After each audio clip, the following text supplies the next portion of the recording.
Good morning and welcome to the August meeting for the Downtown Aviation Economy and Innovation Subcommittee. My name is Daniel Valenzuela. I'm honored to be the chair of this subcommittee. I'm the council member for District 5, which is Central and West Phoenix. I'm joined by my colleagues, Councilwoman Laura Pastor from District 4, Councilman Michael Nowakowski from District 7, and joining us by phone today is Councilwoman Thelda Williams out of District 1. We began this meeting the same way we end this meeting, and it's with a call to public. Anyone in attendance is welcome to fill out one of these cards to speak prior to any other agenda. Again, we'll end with a call to the public, and you're welcome to speak on any one of these items. It's just a reminder that the public gets the first and the last word when it comes to working with this particular subcommittee. That said, we don't have any cards for the initial call to public, so we'll move on to the next item, which is the approval of the meeting minutes for June 1st. Do you have a motion? No, I wasn't here, so I'm not sure. Right. Councilman Nowakowski is new to the subcommittee, and Councilman Pastor is also new to the subcommittee. Move approval. Thank you, Councilwoman. So Councilwoman Williams moved approval. I will second that motion. All in favor, say aye. Aye. Aye. Motion carries. All right.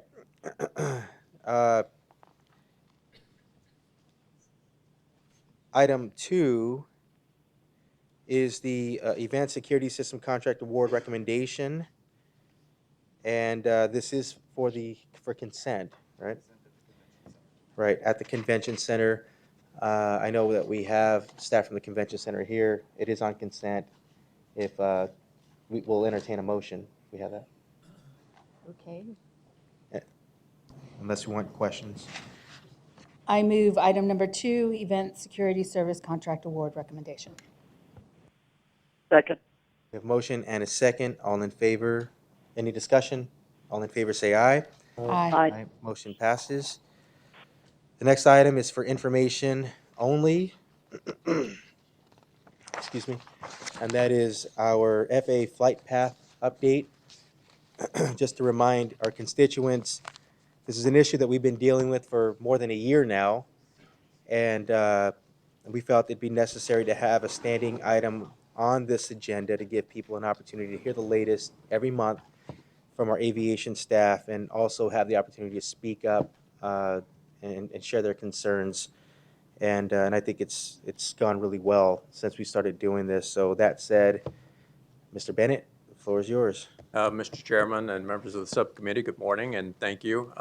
As you appropriately said, this is our monthly update on the status of the FAA flight path issue, and I would, if it's okay with you, Mr. Chairman, refer to Jordan Feld, our Deputy Aviation Director for Planning and Environmental, to give the report.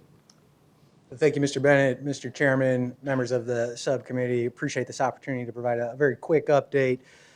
Noise office staff continues to work hard to providing timely information to the community, and of course, we're always available to do a workshop or meet with HOAs. So if there's any community groups out there that would like to take us up on that, we'd encourage it. The city's lawsuit against the FAA is continuing to make good progress. We've closed the written briefing period and now await the court's schedule for oral arguments. I would like to give special thanks to Congressman Gallego for facilitating a special meeting with FAA Administrator Michael Huerta about a month ago. Special thanks to Councilwoman Pastor for your leadership in that meeting. Very much appreciated. Staff continues to closely track next-gen progress across the country, particularly at San Francisco, where we're starting to see some positive headway there. FAA recently reaffirmed that the Metroplex in Phoenix is on hold. Staff continues to speak at national conferences and builds that strategic network as we go. And finally, I'd be remiss if I didn't point out that runway 826 will be closed for about a month in October. And of course, shifting those flight paths around temporarily will shift some of the noise as well. So it's more as a FYI to the community. And then finally, that concludes our update. Happy to answer any questions or address any concerns. Councilman Noakowski. So closing the runway means what? Would there be more traffic towards what part of the town? So 826 is the north runway. Thank you, Councilman, for the question, committee members. 826 is the north runway, so when we close that down for 1 month, that means all of the activity will shift to the center and south runway. So generally speaking, if you live on the center line extended of those runways, you'll notice more overflight for that month. And so that's kind of the simple way of describing what happens when we shut down a runway. It is due for its pavement maintenance and repairing the keel section. Sorry. Follow-up question. So one of the concerns we had at that meeting, and it seemed like it was a bunch of lip service, to be honest with you, from the director, that we asked if the planes can actually go up higher. And that's where basically what we've been told in the past is that the airlines are having the planes fly lower and kind of, yeah, up to the sky and saves fuel for them and stuff like that. So our concern was that if we're going to have more traffic in central Phoenix over our historic districts and over our Levine area in South Phoenix, is there a way that the aircrafts can actually excel higher and for the noise pollution that will be created by that?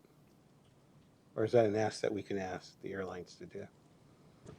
Mr. Chairman, the members of the subcommittee, the technical answer to that is yes, they could do that, but it requires quite a bit of additional process that the FAA and the airlines would have to concur in the changes to the departure paths and the altitudes and speeds, because the way the current departure paths have been designed, those altitudes and speeds deal with also the arriving aircraft, so that if you start changing departure altitudes, then it starts to impact potentially arriving aircraft. So it's a little more complicated than just saying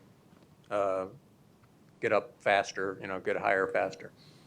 And Mr. Chair, Councilman Noakowski, when Mr. Bennett talks about it affects arrivals, it's that they actually get in conflict with each other. So this is more about keeping planes to not having conflicts in the air with each other is, I think, the core issue. Not that we precisely care that it moves things around. We do. It's that the FAA is trying to make sure the planes aren't having some unfortunate event in the air. I have a question. Councilwoman Pastor.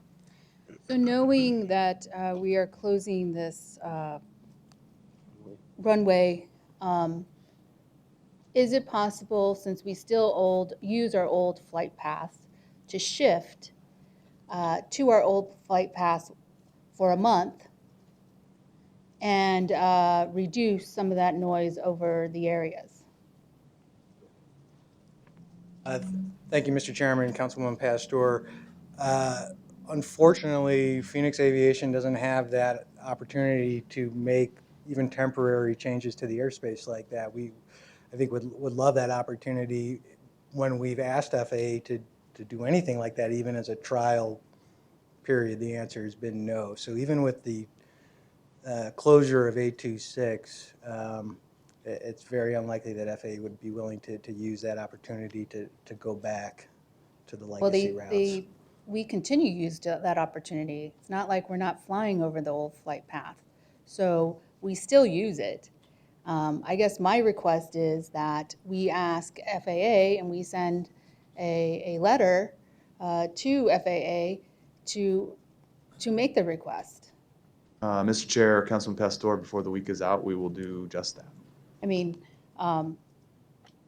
Yes, it's a quite direct thing for us to do with the FAA and to the airlines. okay, thank you.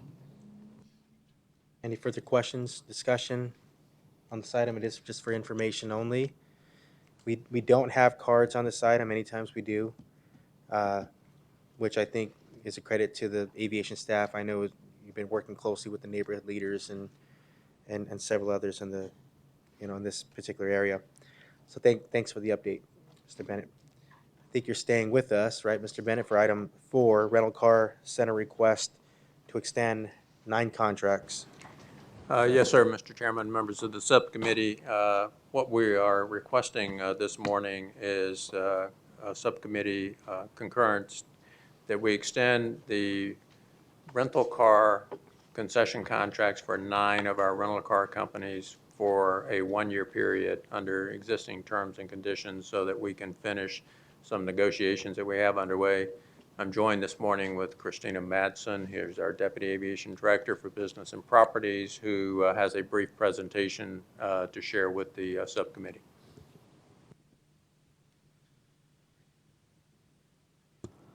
Good morning, council members. So as Jim indicated, I'll give you a little bit of background on the process, the industry consolidation that has occurred over the last 10 years, next steps, and then our staff's recommendation. So in 2006, the Rental Car Center opened the consolidated facility. In 2006, we have 2 agreements that are structured when the facility opened. There's a 10-year concession agreement that outlines the operating conditions and the key business terms. That is the agreement that is going to expire at the end of this year, and that is the agreement that we're asking for your recommendation to approve for a 1-year extension.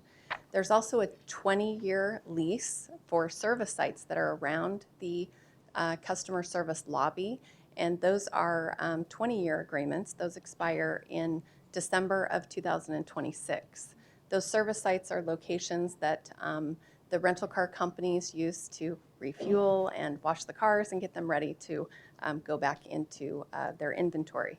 There's also a small operator parcel that was created to give small companies the opportunity to have operations in the rental car center. There's 1 small operator parcel and several companies that operate out of that small operator parcel. There are 3 currently, and 2 of those expire.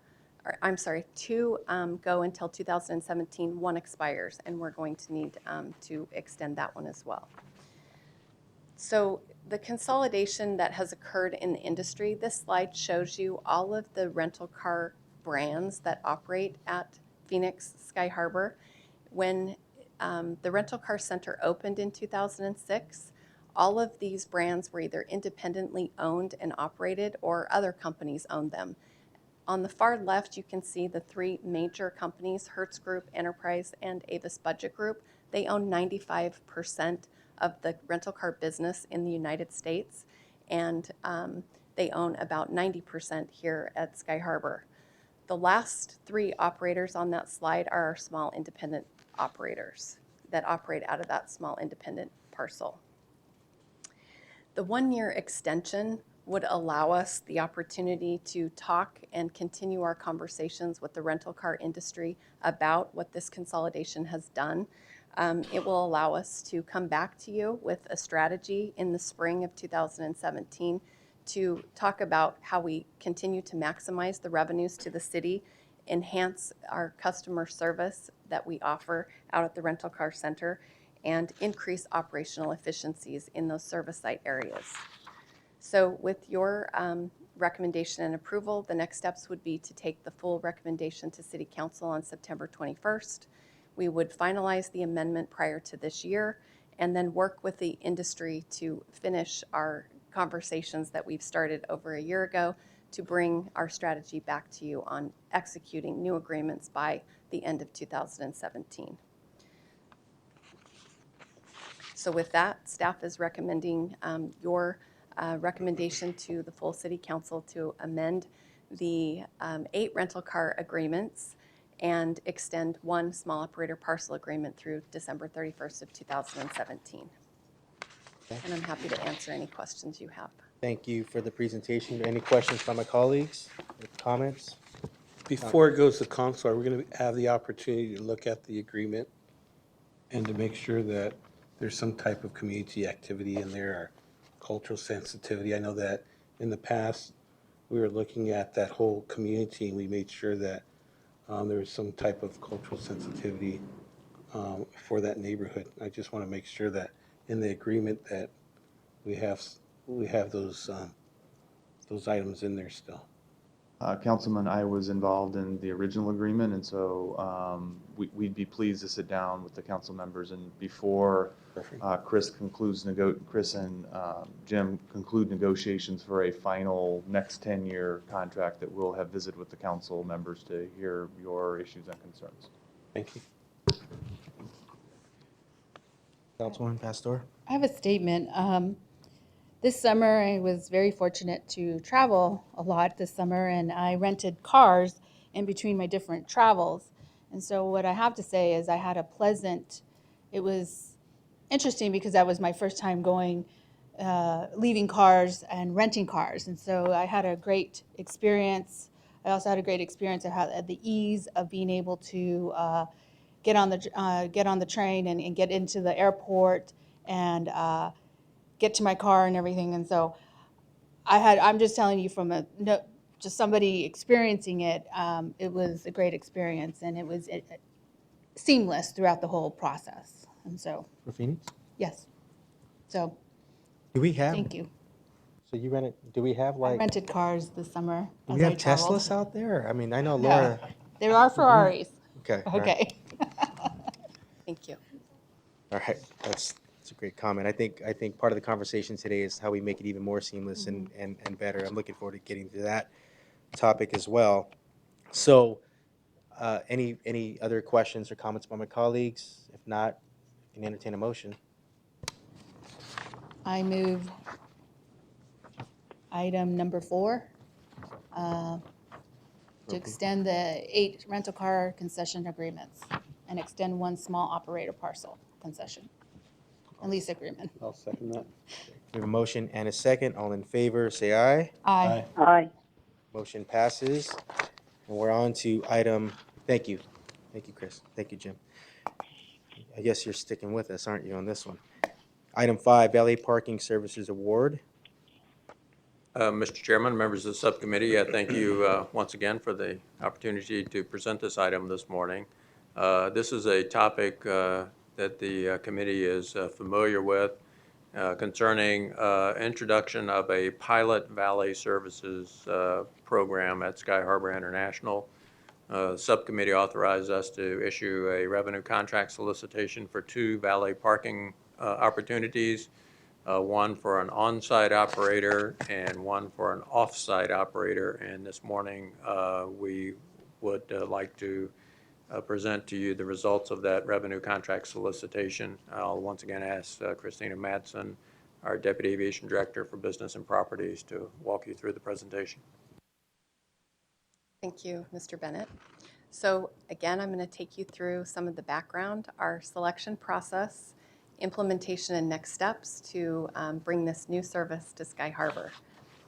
So this next slide shows a timeline. It doesn't reflect every key milestone to get to this point today. We've been working on implementing valet services since late 2014, and staff have really worked hard to bring this to you today. So in March of this year, Council approved the issuance of the revenue contract solicitation, as Jim indicated, and we received proposals for on-site contract as well as an off-site contract. The 2 contracts that we were asking for consideration, the on-site would be traditional valet services, which is your typical drive up, drop your keys, your car, they take it, they park it in the parking garage. The off-site location or contract would be you meet them at the curb. It would be a prearranged only service that you would have to make 4 hours in advance. You would meet them at the curb. They would take your car to an off-site location that they had secured. So the selection panel reviewed those proposals that were received. We received 5 responsive proposals for the on-site contract, and all of those firms were interviewed.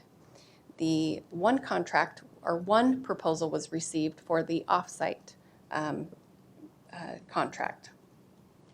The selection panel posted their results at the end of July, and the protest period concluded without any protests being received. The selection panel was made up of aviation professionals that included a key senior executive with the largest air carrier that services Sky Harbor, and several key managers with aviation operations, security, and parking management experience. The selection process included each of the proposers that were required to meet minimum qualifications prior to even being evaluated. Those minimum qualifications required the general manager that was being proposed to have at least 5 years of valet operations experience within the last 15 years. In addition, each of the companies were required to have at least 5 years of experience, as well as being able to operate at a venue that was operated 365 days a year with at least 10,000 transactions. Based on the evaluation and these criteria that the evaluation panel scored all of the proposers, the selection panel is recommending for the on-site valet company contract to be awarded to Freedom Park. Freedom Park has been operating at the Dallas-Fort Worth International Airport since 2001, and they were ranked the highest firm by the selection panel. For the off-site contract, the selection panel is recommending Epic Valet. Epic Valet is an Arizona-based company that's been operating since 1998. If you agree with staff's recommendation, the next step would be to take this full recommendation to City Council for award. We would work with the operators to finalize their agreements and their operational plan. We would also look at marketing to ensure that the community and our customers know that this new service is being offered at Sky Harbor. Our goal would be to get valet services operational before the Thanksgiving holiday. Because this is a pilot program, we would be back to you within 6 months after implementation to talk to you about how it's going and what we have learned with the data that we're receiving. With that information, staff recommends the award to on-site valet services pilot program to Freedom Park and the off-site valet parking contract to Epic Valet. Okay, I can take questions or comments by my colleagues, but I do have a couple of cards. Would you rather go with that? Okay, the first card, Mike Pendergraft, American Valet, marked opposed.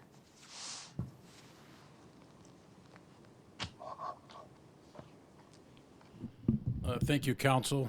Thank you, Mr. Chairman. As they've said, we've all put a lot of hard time and a lot of hard work into this, and over 2 years on my part. My name is Mike Pendergraft, American Valet. Been in business 36 years here in the Valley. Employ about 600 people. Provide thousands of jobs over the years, the 36 years we've been in business. Oh, and by the way, if I could please request 4 minutes, because I know that you have a 2-minute time frame, if that would be allowable. Yes, sir. Thank you very much, Mr. Chairman.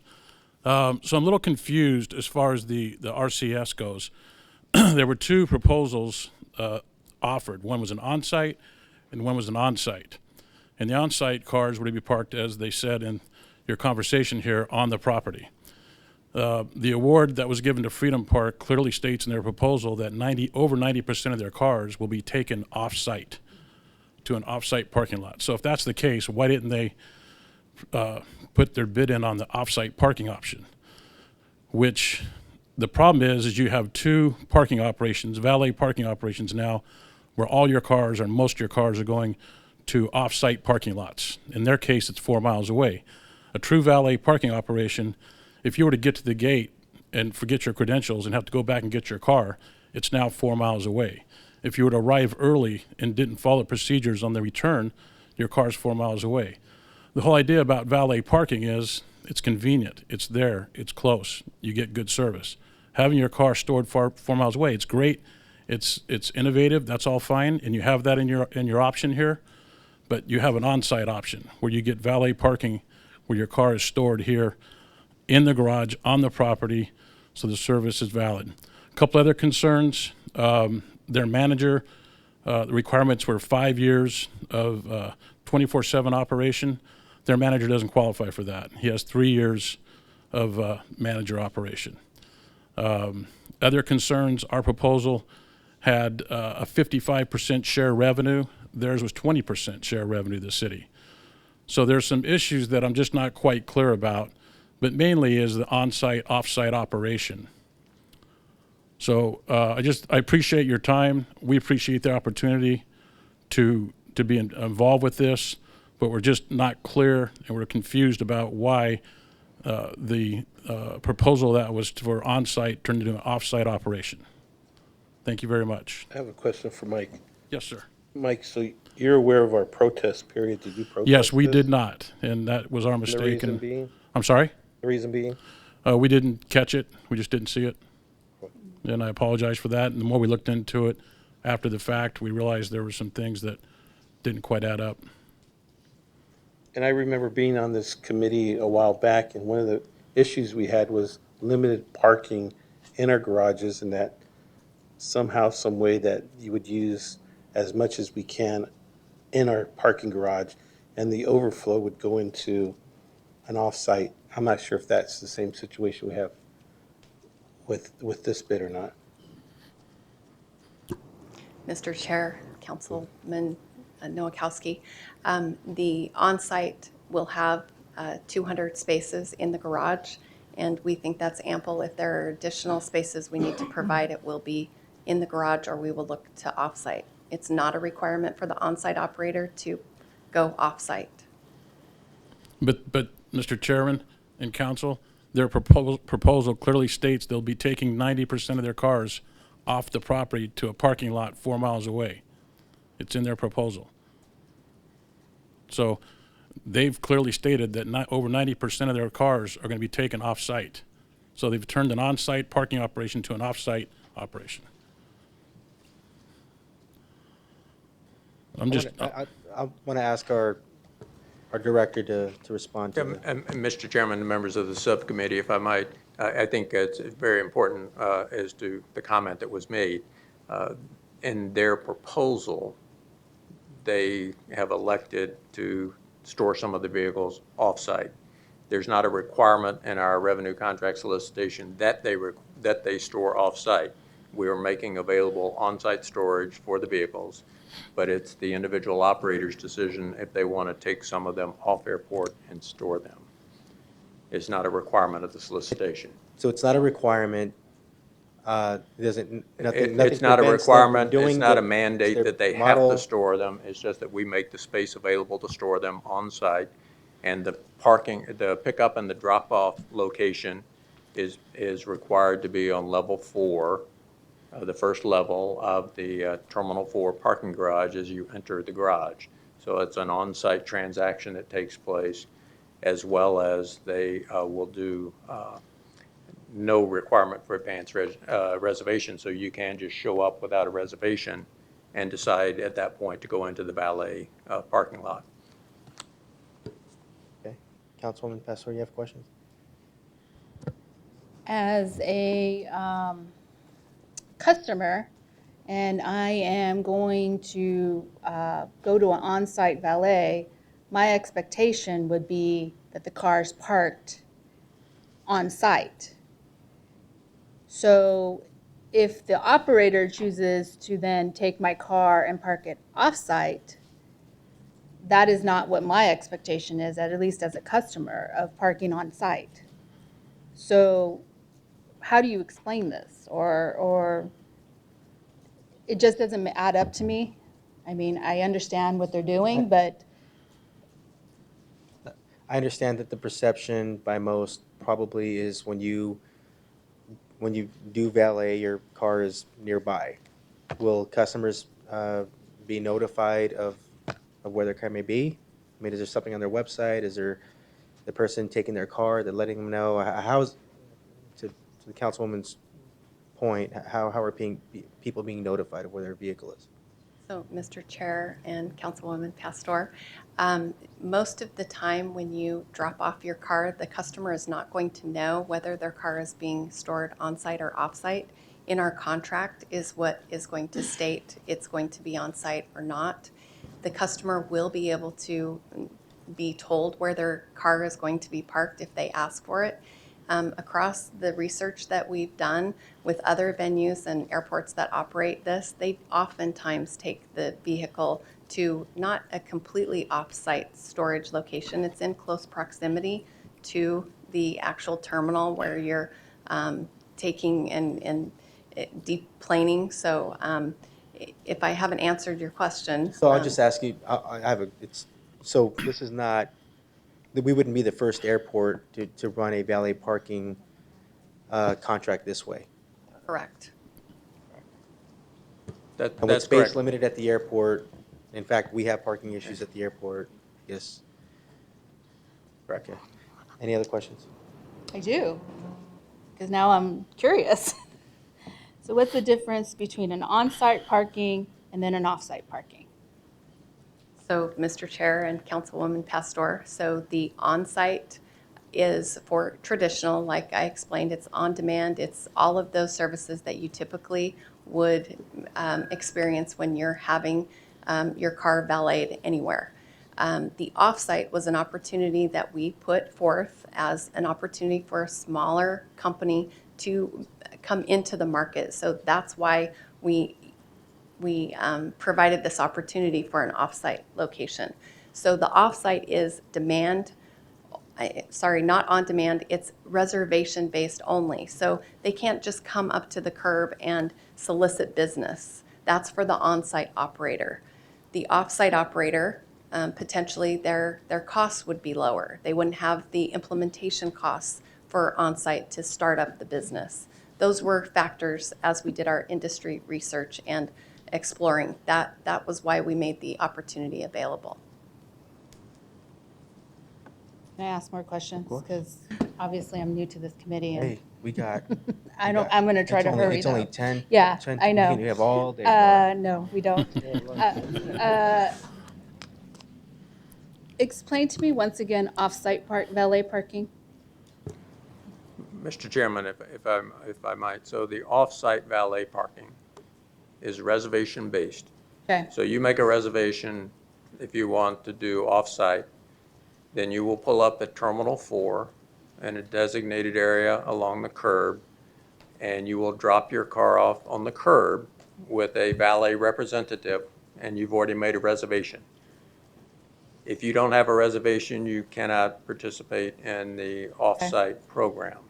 The on-site, you can make a reservation, but you do not have to make a reservation. You would go ahead and arrive at Terminal 4. You would take a ticket and pull into the parking garage, just like you do today. And when you go up onto the first level, you would see an area that says valet parking, at which time you would present your ticket and your keys to the valet operator, and then they would go find a place to park and store your vehicle. So that's the distinction between the two. Go ahead, Laura. okay, so basically, I'm hearing that they're operating as both. At least that's what I'm hearing. And what I mean by operating as both is that they're an on-site valet parking contract. However, their parking cars could be parking cars potentially off-site. The only difference is the reservation. And that's basically what the difference is between the two. And so that's what I'm understanding. Am I understanding price, that? I'm sorry, I didn't mean to No, interrupt. sorry. Am I understanding this correct? So the on-site parking is on demand. Mm-hmm. I'm running late. I wanted to park I usually I self-park. forgot. I don't have a driver like Miss Pastor. I'm joking. That's Councilman Valenzuela. Laura's a personal friend, so we go back. But so if I hear this correctly, you have it's on demand. I'm running late, or I'm used to valeting, right? And so that's your on-site parking. It's probably a little more pricey than the other option. If I want to call 4 hours in advance, I'm going to get probably a better deal financially, and it's a different arrangement. So for me, it's sort of like Uber, which, by the way, congratulations, we now have Uber and Lyft and all of them at the airport. But if I want it, if I want, if I want to get to the airport on demand, it's Uber or a taxi cab. It's a little more expensive than a shuttle that I'm going to call in advance, and you have to make more arrangements, but you may save a few dollars. Is that a good comparison for that? I think that is a fair comparison. I might also offer that one of the other issues that may be confusing the conversation a little bit is that if my memory serves me correctly, I do believe that the on-site operator will also be providing some ancillary services to the customer. So that may be driving some of the need or some of the off-site storage of vehicles. So in other words, if you've made a reservation, you may want to have them also wash or detail your automobile or provide some other services. That will not be done on-site in the parking garage, so they would naturally need a off-site location that they could then transport the vehicle and perform the services that you're requesting. Mr. Blue? Mr. Chair, members of the subcommittee, one additional thing I would mention, and we kind of publish this pretty frequently in the city manager's weekly report, is the parking capacities of the various parking garages at the airport. And so this summer, Terminal 4 got very close to closing a number of times. So the comment that Councilman Nowakowski raised is a true right one. We can never make Terminal 4 a bigger garage. We want to provide, at the council's request, more service. We think it's a right thing by having valet. We just have to always balance the need so that when a customer wants to park in Terminal 4, we don't have people confused, surprised, and it's not available. And so I think having a limited amount of capacity of parking, if there exceeds the equivalency of 200 spaces, that's all the room we're going to have, that's all the room we're going to give, because we really need to reserve that for the private occupant vehicle who comes up, wants to pull a ticket, and just go park their car themselves, as an important service that we can't fail to have be constantly available, and it's something we need to manage either through education of the customer or through pricing or other solutions that helps the community know what the options are. Councilman Pastor takes the train, and that's actually a super wonderful way. We have a diversity of things, of services that we provide. Ensuring that we consistently have terminal parking available is a critically important one. And so there won't be room, in our estimation, to expand a valet parking area more than you see. Mr. Pendergraph, I know that we ran out of time, but I know you have one more comment. Just one other question that I'm not clear on. This company also set up, prior to this RCS, a few months prior, an illegal valet operation at the airport. I was at home myself on the news, watching the news saying valet parking now available at the airport. I was shocked to see that. And later, the company was removed or asked to be removed from the airport from this illegal valet parking operation. I'm surprised the city would consider doing business with a company that would do this, that would set up an illegal valet operation. So my question is, how do you allow a company that starts off doing things illegally to now get a contract with the city? And those are pretty strong accusations as well. So I mean, Mr. Bennett, do you have Mr. a Chairman, comment, members or- of the subcommittee, the recommended contractor here, Freedom Park, when they first entered the Phoenix market, they were not correct in their assumption of how they could operate a valet parking operation. They started operation without appropriate communication and consent from the airport. Once we discovered that operation had started and communicated with them, they withdrew the service and said that they would then wait until a solicitation took place, and they participated in the solicitation. So once it was brought to their attention that it's something that they could not be done, they withdrew the service and went through the process. That's like correct. And everyone else. Mr. Chairman, I guess I would add, this was in a day or two. This was not a weeks of operations. Okay. Thank you, Mr. Chairman. Thank you, subcommittee. Appreciate your time. Thank you for your interest and for being here, Mr. Pendergraft. We really appreciate it. Yeah, we have one more card here.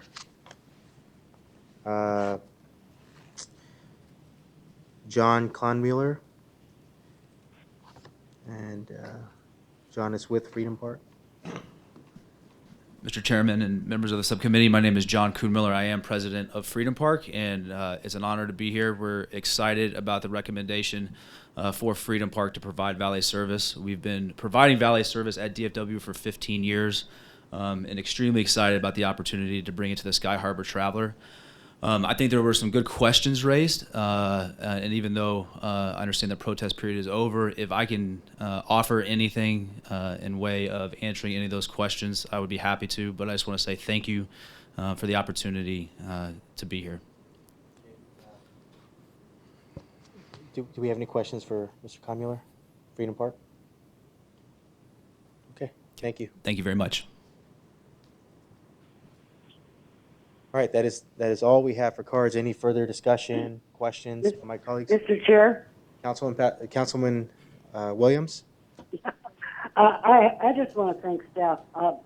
We have discussed this for probably at least 18 months, and for them to break it into the two segments, knowing the terminal capacity and how we could still accommodate those who want the extra service versus those that don't, and still bring in the revenue to the airport. I think they've done an outstanding job. Very sorry that man didn't protest. That was his right, but I think we need to move forward, and I would move approval of this item. Okay, we have thank you, Councilman Williams. We do have a motion on the table to approve. And, I'll second it with an explanation. I believe that we had a protest period of 10 days. There was no protest during that period. I know that our airport is very well used and that our Terminal 4 parking is sometimes to its max, and that we can only allocate so many parking slots for valet parking, and seeing an overflow off-site makes a lot of sense. I know that we've talked about it in the past, and with that, for those reasons, I second this motion. We have a motion and a second. Any further discussion or comments, questions? I will say that I'm supportive of this motion. I first want to thank our aviation staff. Once again, you were challenged to bring another service, something that's been long overdue as far as I'm concerned.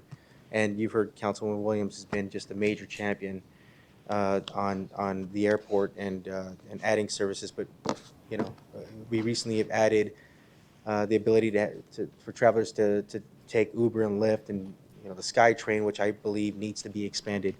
But valet parking is something that we've been missing as a major city and a major airport, and with the limited space that we have, and you found a way to do it. I want to thank publicly every one of these organizations that have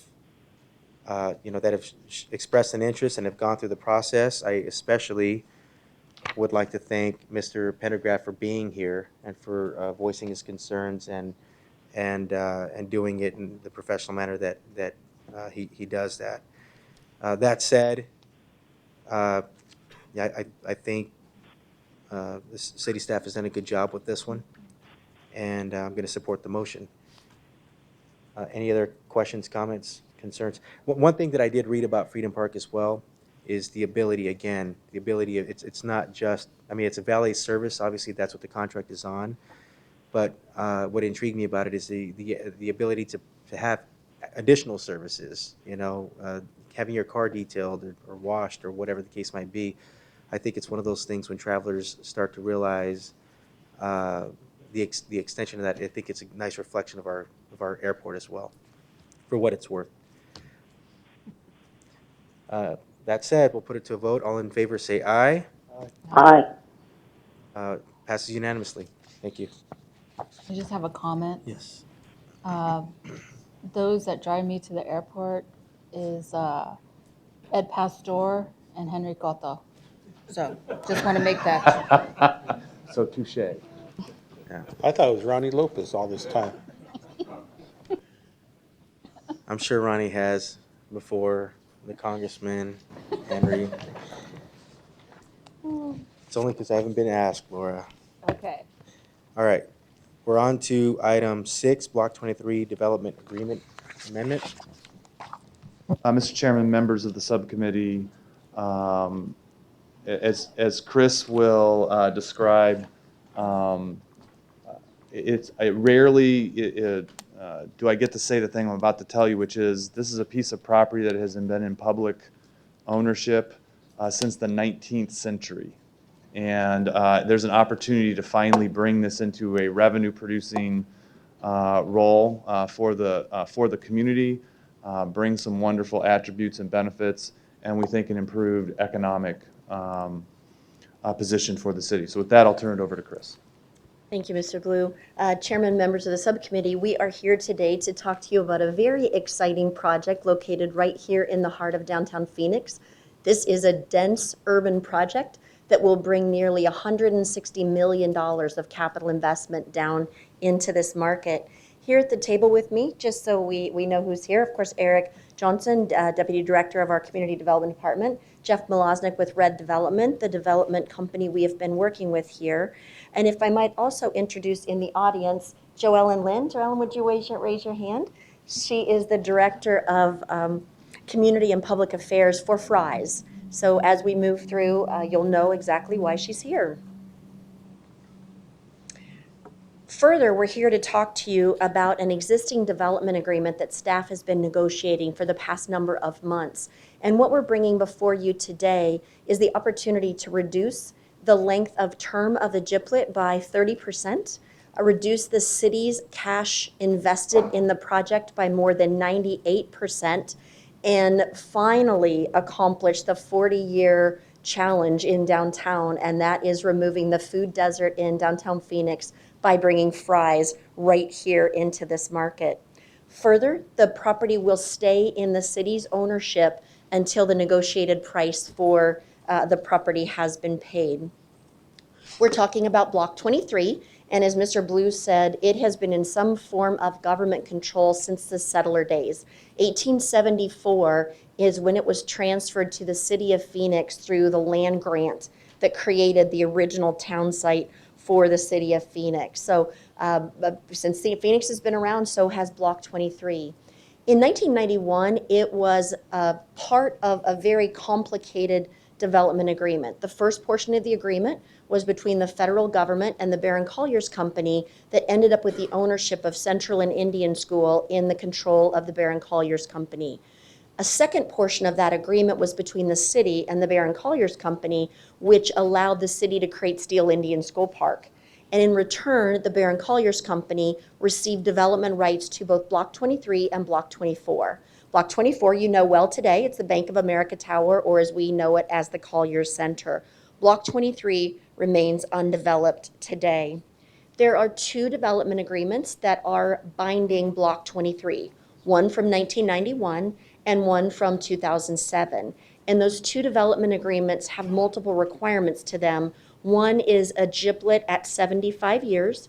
Another is an investment of the city of $39 million into the project, and then also requiring the city to transfer the project into the ownership of the Barron Colliers Company at a very nominal price to be determined. We think what we're bringing to you today is an agreement that is in a better interest of the city, and will get this property under development in very short order.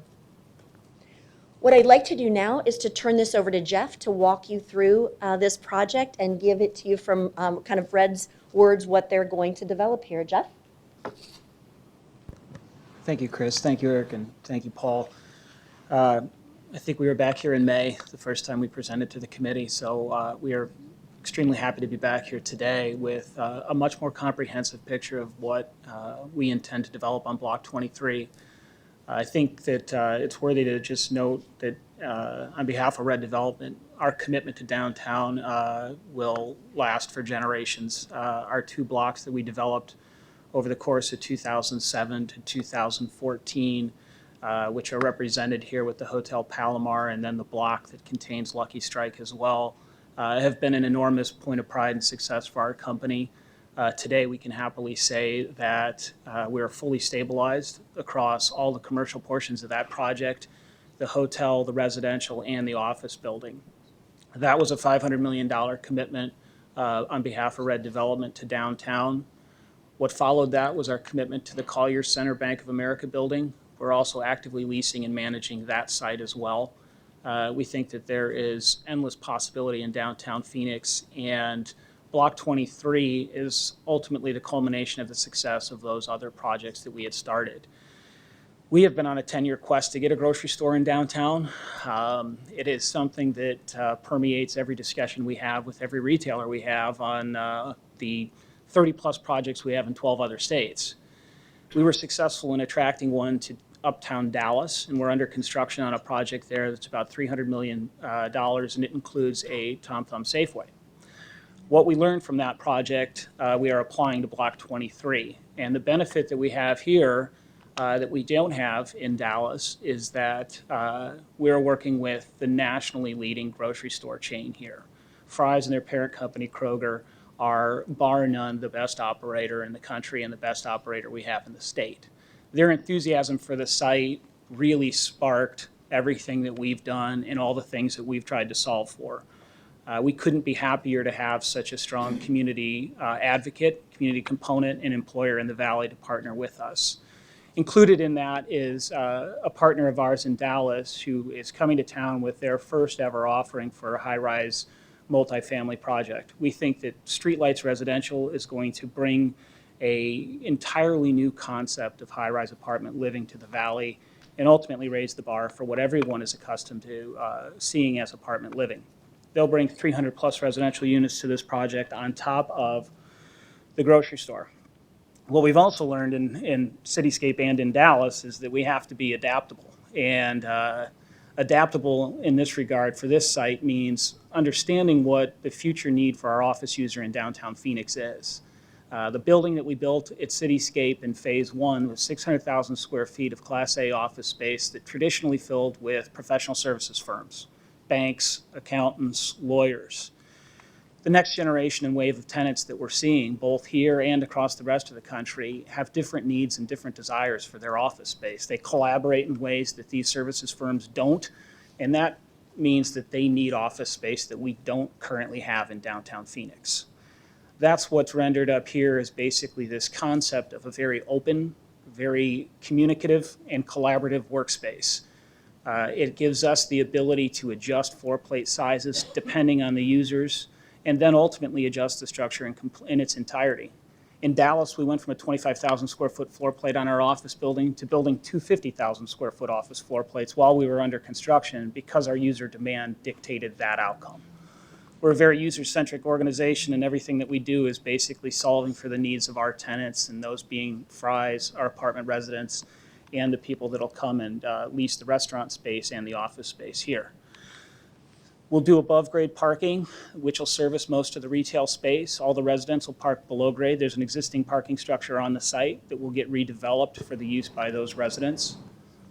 And if I might, right before you move on, Jeff, as we're working on the strategy at council's direction and bringing those more technology-related, innovative, creative companies into downtown, the office space that Jeff described is exactly what they're looking for, and that's the space that we just don't have today. It's that, the tall ceiling heights, the big open glass, the big open floor plates where those companies want to locate. And when we lose, we don't lose a lot, but when we lose, that's the comment we hear, is that you just don't have the space my employees are looking for.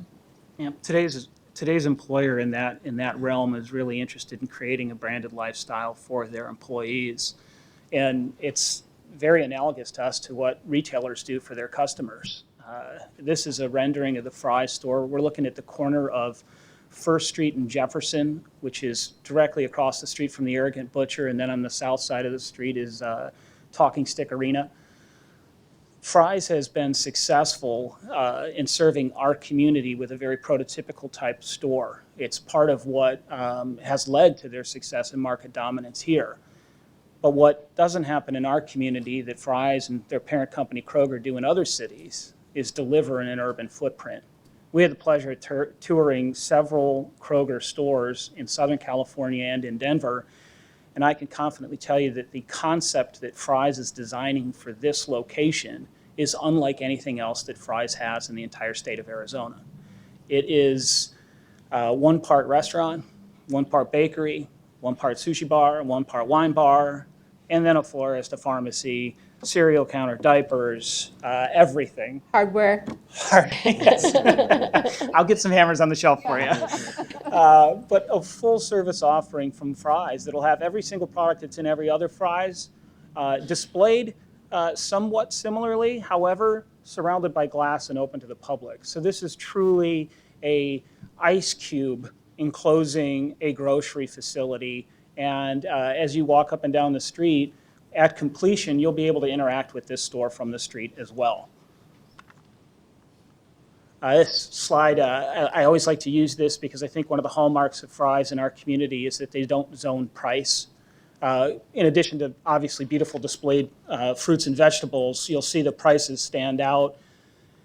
If you shop at this grocery store, you will not pay any differently than you do at any of the other Fry's throughout the state. It's a wonderful offering, and Joellen has just talked to us about how they will also do special promotions for this store depending on what's working. As you see when you drive up and down Jefferson Street, Fry's is a big sponsor of all of our venues and entertainment districts there.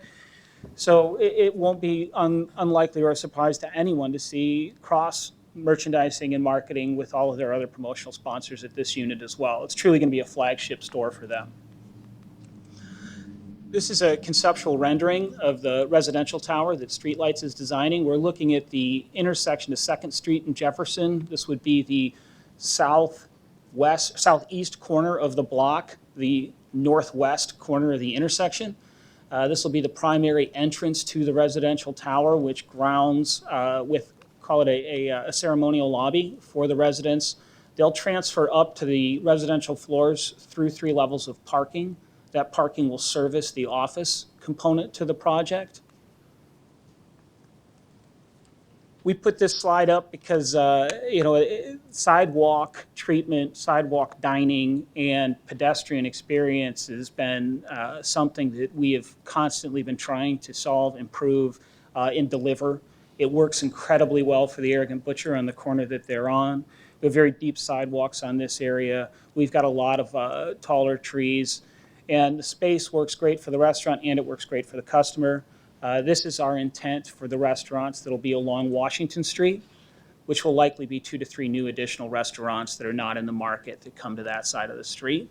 So the full 4 sides of this block will interact with the street. We'll have storefronts as well. This is a conceptual rendering of the office space. It kind of speaks a little bit to what Chris was referencing, which is basically trying to create a look, feel, and design that doesn't exist with our office product today. Much more contemporary and at the same time, much more fluid and flexible. Good look at the interior. All of the floors of the office space will have the opportunity to have communicating stairs.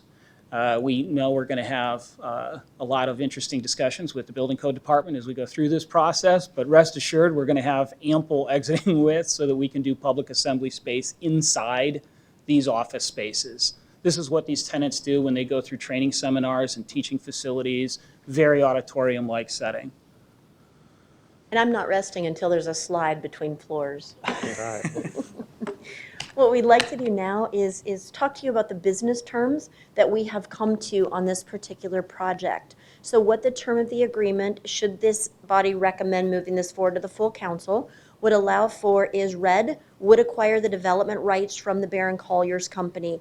It would separate Barron Colliers from Block 23 and any additional rights that would exist within that agreement to Block 23. We would extinguish those rights.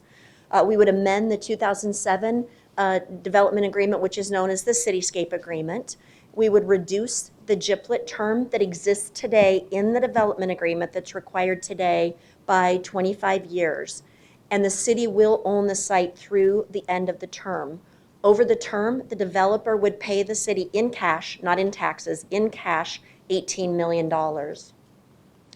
In return, the city would, out of the Downtown Reinvestment Fund, we would pay for $2.5 million to the developer for site excavations, prehistoric, historic findings, remediation, site challenges, those type of things. So that would be the only upfront cash invested by the city, would be that $2.5 million. That's much like a private developer would do who was selling their land in getting it ready for development prior to the transfer of that land.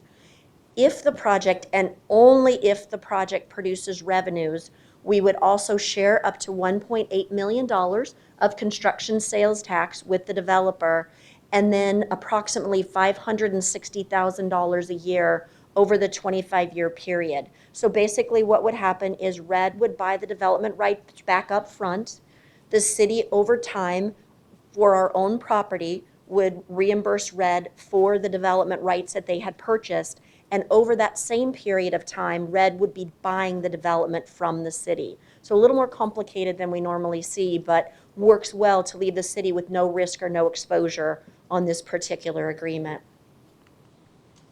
Our benefits on this project is above the investment that we will put into RED of the $560,000 a year in sales tax created by this project through rent, utilities, grocery store, and retail sales. The city, in return, will collect the balance of those retail sales, and that will be very conservatively estimated at $76 million over the term of the agreement. The site, through the office and the retail development, will create 1,300 permanent jobs on the site that bring an estimated economic impact of $234 million annually onto that site.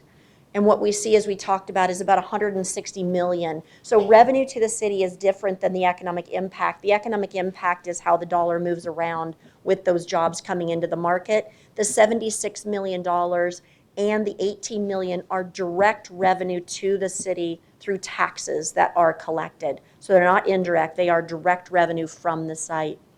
Also, I think important to note, since it's been in government control, this property has produced absolutely no property tax since it has been in city control since the land grant days. Some of the people that have been here a long time will remember it as a J.C. Penney's and a Fox movie theater that was done through a land lease where the city was still in control of the property, so property tax wasn't paid even at that time. Important things, we can kind of start to check off our downtown list, our benefit, our grocery store. And as Jeff said, they don't do zone pricing. So this is, if I pay 99 cents for a head of lettuce in Gilbert or Goodyear or Peoria, I'm going to pay 99 cents for a head of lettuce here. It solves for the food desert. You know, for 40 years, we have had a hole where we have not had a grocery store. And as we see all this new residential build, that's one of the common things we see is people can't see themselves living someplace because there's not a grocery store where they shop. So we're really solving for that food desert. Jobs. As you have charged my team with, bringing great new jobs into Phoenix, this gives us another real estate option to bring tenants into that we just don't have today. Allows for the creation of those additional new technology, creative type jobs, new housing options, living right above a grocery store, right there with your office, being able to walk right across from your office to your apartment, your grocery store, going downstairs to get a cup of coffee. I'm sold. It fills the hole in the donut. When you look at Block 23, our parking lot, our kind of that center area, we now get to see it developed as a very dense, urban, vibrant, attractive location. For the first time ever, this will create a revenue-generating property. Even during the GIPLET, it will produce an excise tax that none of the taxing jurisdictions have ever seen before. So none of the taxing jurisdictions, the city, the school district, the county, the state, have never seen revenue off of this property.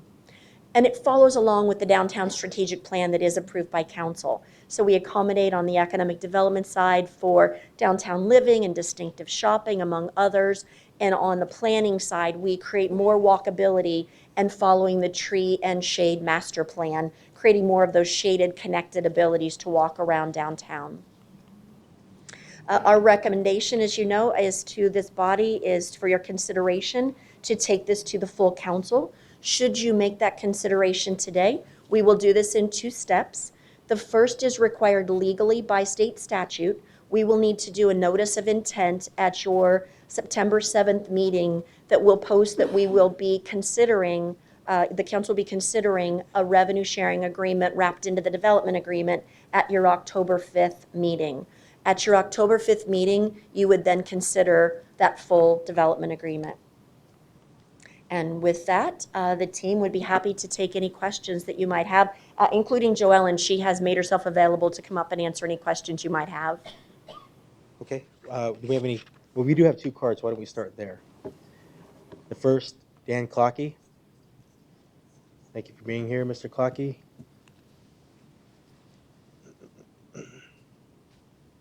Thank you, Mr. Chairman, members of the subcommittee. My name is Dan Clocky. I serve as the Executive Director of the Downtown Phoenix Partnership. I'll be brief. I've been working at the partnership for about 13 years.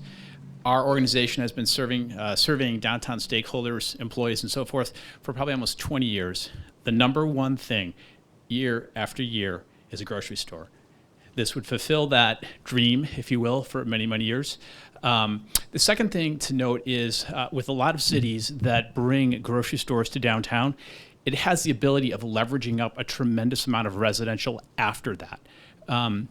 When developers see that that asset is in place, it really does attract a lot more. So we think we can continue building on this residential boom that we have right now. So appreciate your support for this project and hope we can move forward. Thank you. Thank you. Mr. David Kreider, DPI, one of our architects of downtown. Thank you, Mr. Chairman. First, I would really want to thank the members of this committee. Everybody on this committee is contributing to building a great urban downtown. I can't count the number of times over the years we've worked with Councilwoman Williams on developing our sports and convention infrastructure. When DPI was getting started and we needed an event program, I remember Sarah Anderson and I meeting with Councilman Nowakowski and getting his advice on kind of shaping the ubiquitous DTPHX event program. We're now working with Councilwoman Pastor to expand the footprint of our events program up to Steel Indian School Park. And of course you, Councilman Valenzuela, the work that you've done with the tech and entrepreneur community to make Central Phoenix a focus of their activity has been extremely helpful for us. But we still have work to do, and we can cross a really big item off the list today by transitioning this asphalt parking lot, really an eyesore that has contributed almost no economic vitality to the city of Phoenix for generations, into a really, really great retail, employment, and residential contributor to the downtown area. You know, during the worst of economic times, Red Development took a similar block, Block 22, and transitioned it into 600,000 square feet of employment space that brought major new employers to downtown like United Healthcare and Alliance Bank. They built a great eclectic hotel, over 200 residential homes, 9 restaurants, and really have created something that's served us in remarkably good stead. And now they're talking about doing the same thing on Block 23. This is a great opportunity for us, as Chris has said, and as Paul and I have talked about over many years, getting the hole in the donut filled. So we're extremely supportive of this project, and we think it's going to be a really, really big plus for us going forward. Thank you. Thank you, Mr. Kreider. I appreciate it. Especially the nice things you said about Councilwoman Pastor. Hey, Laura. Thank you. I got to point that out. We want her support. No. Any questions or comments by my colleagues on this particular project? Incredibly exciting project. I'm excited, especially my little hardware area. You notice Jeff mentioned diapers? New dad over here. Yeah, congratulations. Multi-family, multi-generational. Mr. Chair? Yes, Councilwoman. I just want to say we've waited over 130 years to fill that block with something special. And I just want to congratulate staff and Red Development for coming up with a true winner. This is going to mean so much not only to the downtown community, but to the Empire Valley. It brings jobs. It brings the grocery store we so long needed. I want to thank my peers on this committee because I know that Councilman Nowakowski and you too, Councilman Valenzuela. I don't know about Laura, but I know you two have really, really worked hard to get that grocery store downtown and to continue to bring jobs. I know Laura's Councilwoman Pastor is very interested in the jobs as well as all the activities that go down there. I just want to tell everybody thank you, and I really support this project. I move approval. We have a motion on the table for approval. And I'll second that. And I have some comments. You know, I just really want to thank Jeff. We've always said that Jeff was the mayor of Cityscape. Now you're extending that, your city boundaries, huh? But you know, one thing about Cityscape, I mean, it's not just an urban development, it's really a gathering point for individuals where we create traditions. Um, when he came in, he told us that he was going to put a ice skating ring in the middle of Central Avenue. I said, "Are you crazy?" And he did it. He had that yes we can attitude and really caring about the community and not just the downtown community but the whole city of Phoenix. And now it's a tradition. Every year people are coming out, and now we have a holiday tree in the middle, and people are coming down to downtown Phoenix not just to see the Nutcracker but also to go ice skating and to really take advantage of all the different amenities that we have in the downtown area. And you've been such a great partner with the city of Phoenix and growing and having Fry's. I mean, I've been advocating for the last 8 years that we needed a grocery store south of the I-10. And we really did have a food desert in downtown Phoenix. With all the new students moving in, the law school now, those individuals need somewhere to buy their groceries. I mean, CVS wasn't cutting it for a lot of the students, and we had many, many meetings where people were up in arms saying, we need a grocery store. And I just really want to thank Fry's for stepping up and being that community partner and filling in that blank that we need in downtown Phoenix. And it's true. If you look at the arenas, look at all the major events, you'll see the Fry's sponsorship and support. So I just really want to thank you for your commitment to the greater Phoenix and to the state of Arizona for everything you all do for us. And with that, I just really pleased to have this in my district, and also to have individuals that are innovators and that think outside the box and create credible projects. One of the things that I was looking at is the office building concept. It looks like how many floors is that? Right now, we're about 3 floors. I think we should go up higher. Is there a possibility to, in the future, if we needed to actually build up higher? Because I believe that demand's going to be there. I mean, once you have this cool, funky workspace that people are really looking for, that they're going to want more. And I want to make sure that we're not limiting ourselves just to those 3 to 5 stories, that we can actually go up. Yeah, no, absolutely. It's something that, has been a valuable lesson learned on everything that we've done, is that, when you're dealing with a horizontal space, it's easy to continue to expand. Vertically, the challenge is building the structure that'll allow you to do that in the future. We did that on Block 22 when we built the apartments on top of the hotel. And in order to accommodate that, we had wider stairwells and an additional elevator shaft, all pre-built inside the hotel. Oh, great. So that when the time was right and the market allowed it, we were able to come in and build the apartments on top of the hotel.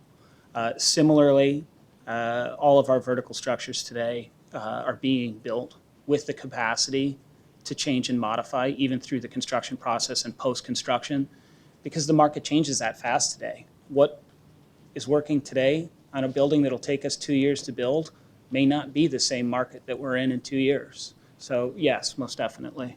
Thank you. And once again, I just want to thank our Team Phoenix approach. I mean, we have Paul and Chris Mackey and all her staff that you really go out there and you think outside, and you find those individuals that want to do it the Phoenix way. So once again, thank you so much for that approach that you have, and bringing in good quality jobs to downtown Phoenix, and finally grocery store. All right. Thank you. Thank you. Councilwoman Pastor? So, as natives, because we're all natives, congratulations in doing the impossible. Thank you. It's taken this long, and for us to get to the right space, and it's actually really exciting. Just as a girl that used to go downtown and then grew up around this area in the sense of seeing the area change, it's really exciting to know that how we're building our city. And so I'm glad you're partners. I'm glad the Colliers decided to finally let it go and let us have it, or let you have it actually, and be able to build something wonderful and exciting for the future. What I do have to say is the ice rink, I said do all these things with my kids on December 26th. As a family, as a Pastor family, all comes together because we're all at different homes. We come together to go to the ice rink Nice, thank you. So we sit at the Blue Hound, the parents, and the fathers Blue Hound doesn't sound like an ice cream. go. The mothers sit at the Blue Hound and have lunch. Hot The chocolate, women, hot hot chocolate, and the men of the family go and watch the kids or assist the kids as they skate. So just to let you know, we have developed Thank you. memories there. So Thank you. thank you.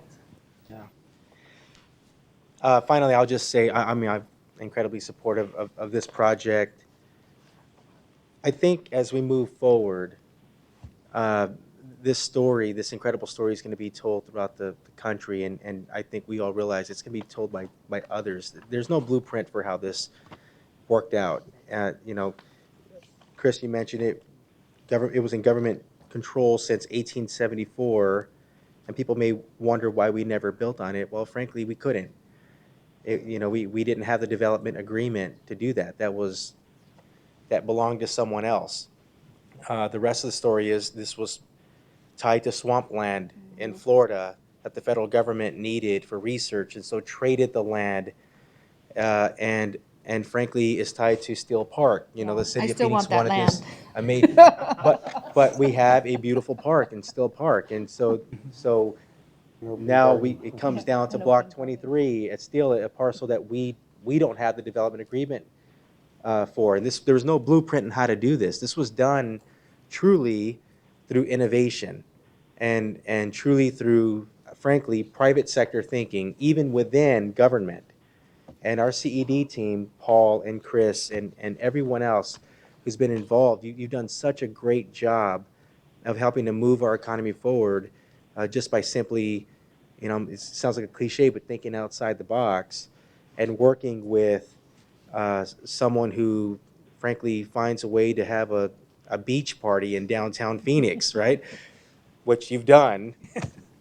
But, I mean, aside from the events, Cityscape is an incredible story and really helping to move our downtown forward. Again, you know, I love downtown, I love the history of downtown, but I view Cityscape as that very important piece that the city needed at the right time. We've made all of the public investments, right?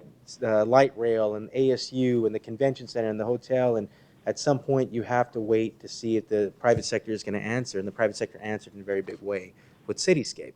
And so having those partners, and again, another strong relationship, and I agree with what you said, I think Fry's is the top of the line when it comes to the product and the service, the customer service, and the roots that you have in our state and in our city. Thank you so much for stepping up and for this partnership. So there was no blueprint in how this happened. In fact, a lot of people, you know, were wondering if it was ever going to happen. We had this amazing parcel in downtown Phoenix, of all places, and what it's going to turn into. And every one of those things are tied to our economy, including the grocery store. That is a catalyst for economic development and more jobs. It's appropriate that it is tied to mixed use with residential units because more people are going to want to come to downtown and, of course, work downtown. And so what an amazing story. It's going to move us forward.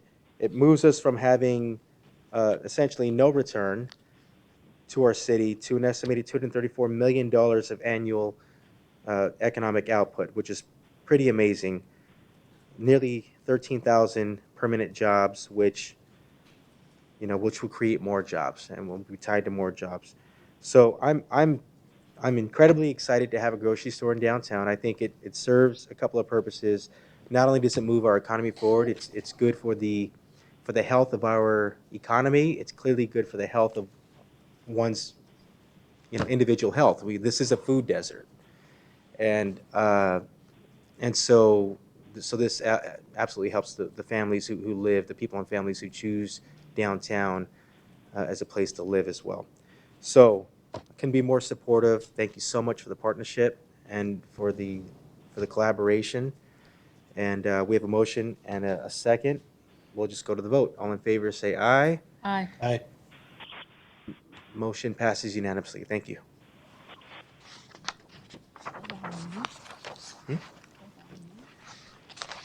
I believe we're going to.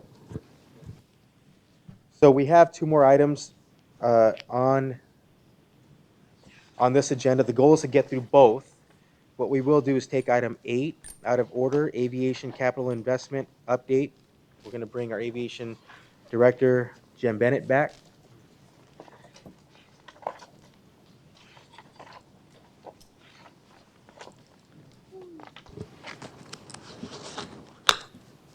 Mr. Chairman and members of the committee, thank you for giving me the opportunity to discuss this item with you this morning.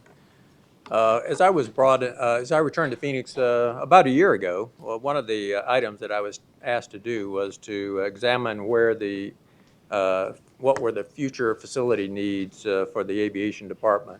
And over the past 11 months, we've developed an aviation business strategy. And as an outcome of that aviation business strategy, we've identified 2 major capital needs that we feel is appropriate to discuss with City Council here today. And so what I would like to do is have a conversation with you concerning those items and get your input and guidance as we move forward. Just very briefly as a reminder, Sky Harbor International and the aviation department, as we like to refer to it, is the largest economic engine in the state of Arizona as well as the city of Phoenix. And those 55,000 employees that are on this slide are actually either at Sky Harbor or working in Sky Harbor Center. And just as a reminder, we do operate the 3 airports for the city of Phoenix, and we are a self-sustaining business enterprise within the city of Phoenix. And last year alone, we purchased approximately $42.3 million in services from the city of Phoenix. And then we also paid taxes in the amount of about $4.3 million on the revenue that we derive from our commercial non-aeronautical activities. So allow me to just spend a moment trying to explain this slide. This is the comparative capacity of our facilities at Sky Harbor. We've broken it down into 4 major categories: the airfield, gates, terminals, and roadways and curbs. So the airfield is where the airplanes obviously land, taxi, and take off. The gates are actually where the aircraft park when they come to the terminal. We have about 107 gates that are in use today. The terminals is what we refer to as the area where you're familiar with the baggage claim area or the ticket counters and the central processor. And then, of course, our roadways and curbs. Now, what this slide is telling us is that the airfield, we have, in the green dot, we have plenty of capacity on the airfield and it operates very efficiently. The gates, on the other hand, all of our gates that we have available at the airport are currently in use, and we experience constrained service at most times.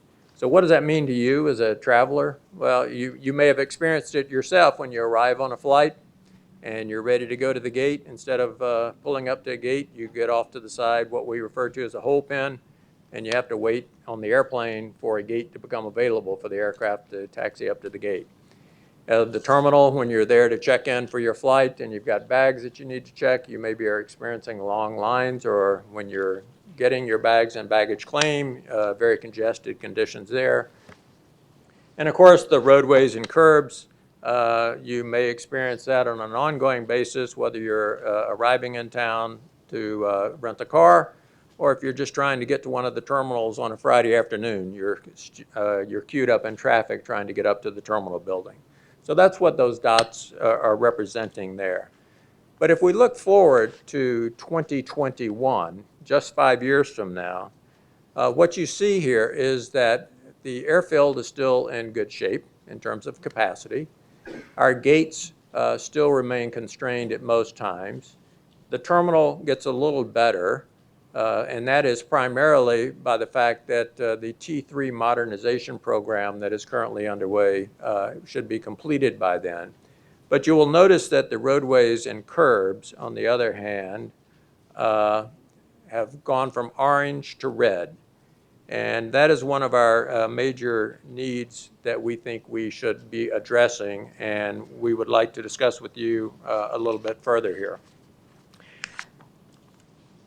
Let me spend a moment just to walk you through this slide, which hopefully will add a little further definition to what's going on at our facilities. So a lot of lines on this slide, so I'm going to try to very quickly walk you through. The solid blue line is on a month-to-month basis where our fiscal year 2015 traffic was. And then the dashed blue line represents that in fiscal year 2015, on average, we had about 1.8 million passengers use our facilities. The red line, you will note, and it's labeled facility constraints. That represents that when we get above that line or right at that line, you're starting to see some real challenges in terms of our ability to service our customers in our facilities. And so you'll note that around Christmas in December, we hit that line, but then, of course, in our peak periods, in March, April, May, we were far above that line. Now, the orange solid line represents where we think our traffic will be in just 5 years from now. And that represents about a 9.3% increase in our passenger traffic. And then the dashed orange line shows where we think our traffic will be in 2021. And you can see from that representation, every day in 2021 will be like a peak day in 2015. And just because in 2015 one of the months is below the red line, doesn't mean that there's not a day when it might be within that month when it might be above the red line. For instance, coming up this Friday afternoon, Labor Day weekend, end of summer, very likely our activity will be above that red line. So let me share with you in our next slide exactly what some of the roadway congestion starts to look like, especially with respect to our car rental shuttle lines. So as you're watching this very brief video, this is the image that the visitors to Phoenix receive when they attempt to rent a car when arriving in Phoenix, especially during the peak periods. And as you can see, they could be on vacation, they could be here for spring break or spring training, or they could be business representatives coming here to scout out Phoenix for a new business opportunity. But that's the introduction that they get to Sky Harbor, and we don't necessarily believe that represents America's friendliest airport. So what we have is a very constrained and challenged way of getting our customers back and forth to the rental car center. And so if you look at some of these photographs, on the left side, you'll notice that's the line out in front of Terminal 4 awaiting a rental car shuttle this past year. That line stretched the entire length of Terminal 4 and wrapped around the column and started heading back the other direction. So our customers are awaiting a rental car shuttle. That wait may be up to 30 minutes. And then once they get on a rental car shuttle, it may be another 10 or 20-minute trip to the rental car center.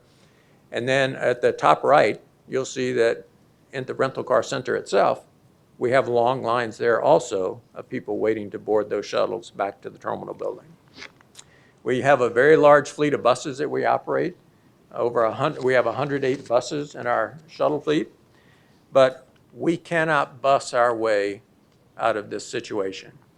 And just to give you an example of that, we've looked at, is there a way to bus our way out of this situation? But this next short video will show you what happens as we try to bus our way out of the situation.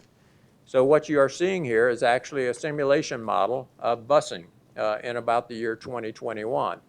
And the black lines, you'll notice, start to back up out of the rental car center. Now the lines are heading up towards the intersection of Sky Harbor Circle and Buckeye Road. And then pretty soon, those lines are going to then extend down Buckeye Road back towards the airport, and will be blocking the intersections even at 24th Street as the shuttle buses as well as the passengers trying to return automobiles block our roadways.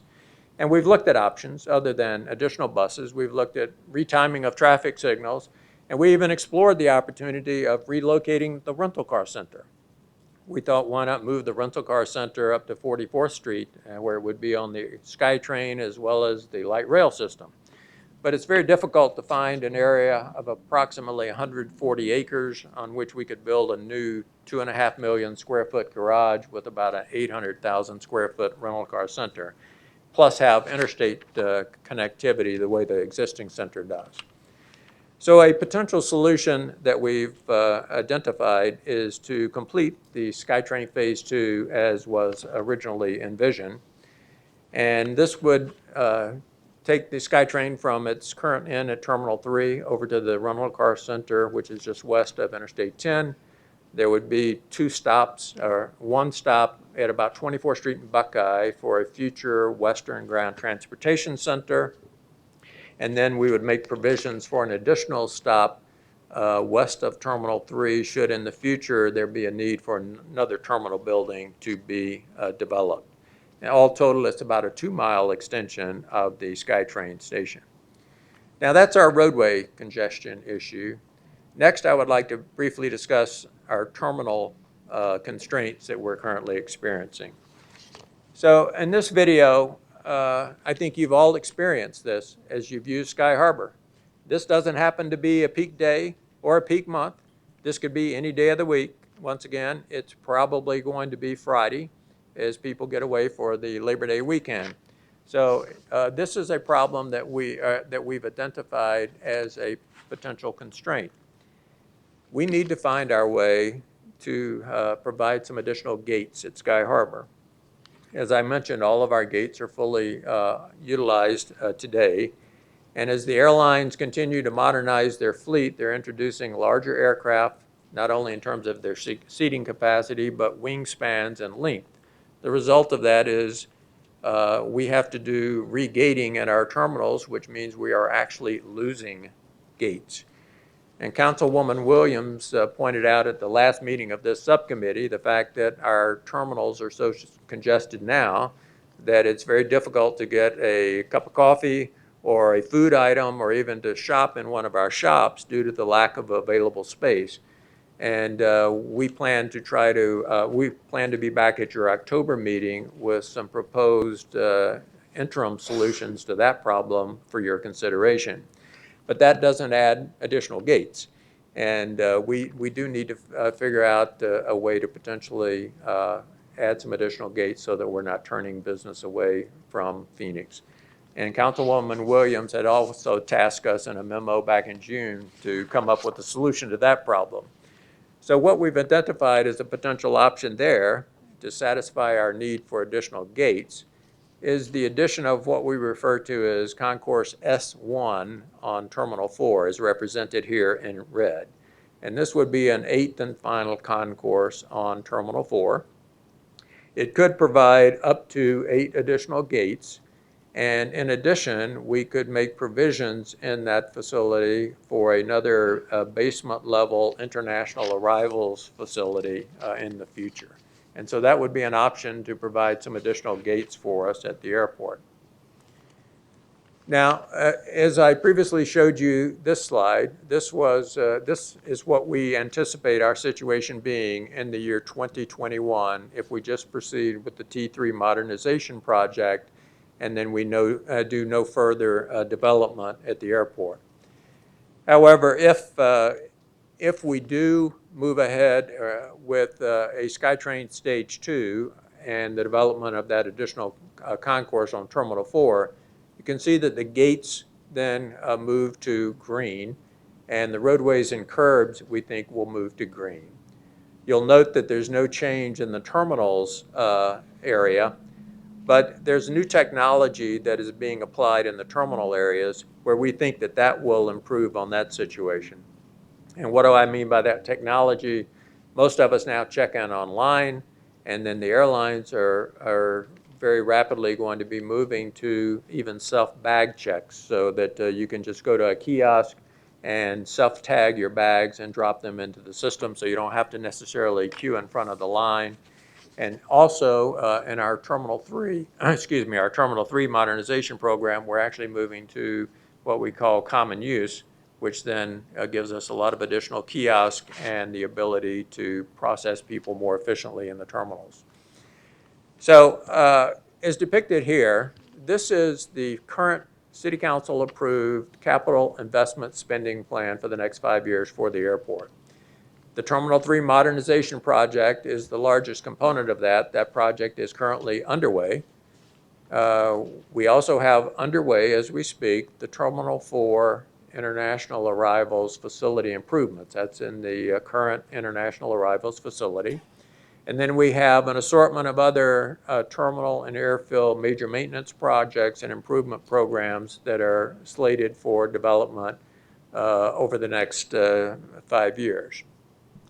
Now, if council were to want to move ahead with SkyTrain Stage 2 or Terminal 4 Concourse S1, Stage 2 of the SkyTrain we estimate would be about a $700 million addition to this 5-year program. And then Concourse S1 would be about an additional $250 million. And as I previously mentioned, this work could be accomplished as part of our Aviation Enterprise Fund and would not require any kind of general fund contribution or any kind of tax contribution to the development of this program. So just in closing, we've identified these two major needs which are impacting our ability to service our customers. Very important to note that both of these items are very long lead items. And, it's trying to anticipate what the demand's going to be in 5 years from now and how do we make sure that we're ready to accommodate that demand at some point in the future. So we would certainly welcome your input and guidance on these two items. I think we gotta get GCU to build it. They'll do it like in 2 weeks. Joking. Just kidding. I'm a big fan. Any questions or comments from my colleagues? And you're just looking for no cards. Looking just, this is not an actionable item. You're just Not looking for action input. today, no. Any questions or comments by my colleagues? Councilman Nowakowski? I have a question. All right, go ahead. Councilman Williams? It's for Jim. You say you add 8 new gates. How many gates are you currently losing? Mr. Chairman, to Councilwoman Williams, as part of the regating program on Terminal 4, we are losing about 1 3/4 gates as the airlines adjust the gate layout to accommodate the new aircraft. So you're going to be gaining. So we would be losing about 1.75 if you built S1. You might get 8. Once again, it would depend on the aircraft configuration, so the net would probably be about 6 additional gates. Do you anticipate the upgrading of airplanes? And I know their size is changing. Are we going to stay even with the industry's growth? It's anticipated that we will stay even for the next several years because we're able to see into the future. We know what the new technology is that the aircraft, that the airlines have ordered, and we know what those aircraft sizes are so we can plan and accommodate those. But, the period beyond which we're talking here, in 2025 or something like that, you may be having to make some additional decisions on investments. Mr. Chair, can I ask another question? Absolutely. How long would it be, time-wise, before those gates were constructed? I think you're talking like 5 to 7 years? Mr. Chairman, to Councilwoman Williams, it depends on really the guidance that we get here today. The overall build of those gates is about a 30 to 36 month construction time period from the time you start, to go through design, get the contract, get it constructed, and then get it commissioned. So it would just depend on whenever we started that, and then you would add 30 to 36 months. And can you afford to start that soon?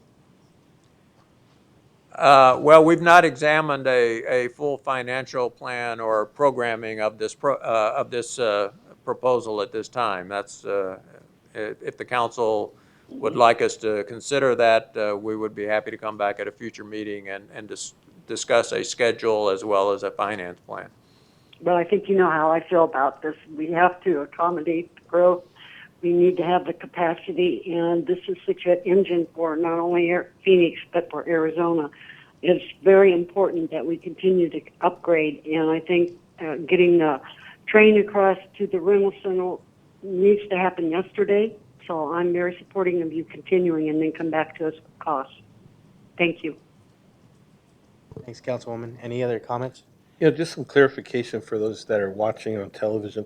So the airport's an enterprise fund. That means that you actually pay for services from the city of Phoenix when it comes to streets, maintenance and all that stuff of your outside landscaping and all that, right? Yeah, Mr. Chairman, to Councilman Nowakowski, that's correct. We are a self-sustaining enterprise fund, so any services provided by another city department, we purchase those services from the city. So the police that you see at the airport, the Parks Department landscapes, our roadway systems, we purchase all of those services from the other city departments. In other words, you also pay taxes on that too, right? We pay For the city. taxes on the commercial, non-aeronautical businesses that we are engaged in and the revenue that we receive from those activities. Yes, sir. And the expansion and approval of Terminal 4 and also the SkyTrain would actually come out of that enterprise, and there's no tax dollars or city general funds being used, right? That is correct, sir. Okay. And saying that, I know that you talked about maybe 2 stops on that future SkyTrain on 24th Street and actually at the rental complex. On that 24th Street, do we own any property surrounding that area? Mr. Chairman, to Councilman Nowakowski, that's correct. It would be the stop would be on property that the Aviation Department already owns. It's east of 24th Street, and it would be south of Buckeye Road. Mr. Chair, Councilman Nowakowski, we own all the land. Right. Yeah. Where Interstate 10 is going north and south there. We own everything back to the airport at Buckeye Road, going towards Terminal 3. What I'd like to see is some type of, I know we've talked in the past about building a hotel right there, easy access to our airport. If that second stop can actually be a stop at a hotel, that we can look at a private partnership there. And also if we can look at that whole Sacred Heart area. I know that we've been talking with the community for years about maybe developing that into something else. So if we can look at maybe those 2 areas and maybe get a report back in the future of what we can actually do. And if there is any type of private partnership of building a hotel or even existing with our SkyTrain somehow, that'd be great. Exactly what Councilmember Williams, sooner the better. You talk about customer service. We are the friendliest airport, and it's not just at the airport. You have the Friends of Phoenix that just last spring came out to my district into a poor neighborhood and actually took a mile radius and cleaned up the whole area. So I also want to thank all the vendors and all the individuals that support the airport that gives back beyond the airport itself. So thank you. Thank you. That was the Support Sky Harbor Coalition. They're very active in the community, and they're a great partner to work with. All right, it's been mentioned in the presentation and reiterated by my colleagues, the importance of just the understanding that this is part of the enterprise fund and how that works. This is not, part of the general fund. I think it's very important to note. And this is also about protecting Arizona's largest economic driver, certainly in the city of Phoenix and Sky Harbor Airport. A couple of the additions that we want to examine, one being the Phoenix SkyTrain Phase 2 or Stage 2. I think that goes deeper than just the convenience, although that can't be understated, the convenience of our travelers and visitors coming in and being able to get to the rental car facility, to stand in that long line. We have to do something about that. I do commend you, Jim to try to figure out if we could bust our way out of it and do the research. We've seen the graphic, what that means, and it goes beyond just a little inconvenience of getting a traveler from point A to point B. We're actually talking about backing up traffic outside of the airport and what that means for people trying to get to and from work or just to do business within the city of Phoenix. So it goes deeper than that. And the SkyTrain has been working very well for us. We've been talking about from the very beginning, at some point we should be expanding this to the rental car facility, which is an incredible asset that we have that, that I think is, that will be even more used. So that's important. And then also the Terminal 4 concourse. Yeah, at the end of the day, we don't want to turn business away. If one of these airlines have the ability to bring more to Phoenix, we're not protecting our investment. And frankly, we have a fiduciary responsibility to the people of Phoenix. We should be in a position to accommodate that. And we should be forecasting to figure out when we need that. So again, I commend you for doing the research and for bringing the presentation. And I think you're hearing unanimously from this particular subcommittee. Almost. We'll hear from Laura. You were nodding like yes. Okay. All right. I'm not saying anything. I think what you're hearing, I want to be very careful because I will pay for that, is that we all agree. We do need to get a little deeper here and figure out what the financial plan is, what it looks like, what the timing is, and let's take it very serious. Let's bring it back to this subcommittee for action. Let's get it to the full council, and let's get this moving. As far as I'm concerned, that's where I'm at. Councilwoman, do you have anything? Yes, I do. I just want to add some clarity. We are adding more gates, but we are not adding more flights. We're at capacity now, I think. Mr. Chairman, to Councilwoman Pastor, that's correct. We are just talking about adding more gates Okay. at the existing Terminal 4 as part of this. Now, we do not control adding flights. If an airline makes a decision to add another flight, or if a new airline decides that they want to start service to Phoenix, is not here, that is not something that we control, and under our federal regulations, we have to accommodate those requests. But I would, Councilman Pastor, I would be very clear in saying we are making no additions to the airfield. That's what I mean. Yeah, no, yeah. That's So exactly what I mean. the runway Absolutely. system will, other than, as we had earlier in our meeting, a discussion about maintenance, which is if we were spending money on the airfield, it is dominantly about maintenance and safety of the current airfield. It is getting no bigger. It can accommodate no more flights than it can physically accommodate. And we are not adding a new runway or anything of that sort. I just want to get that cleared. And my for- apologies, I when you said flights Well- to me. I don't have the language yet.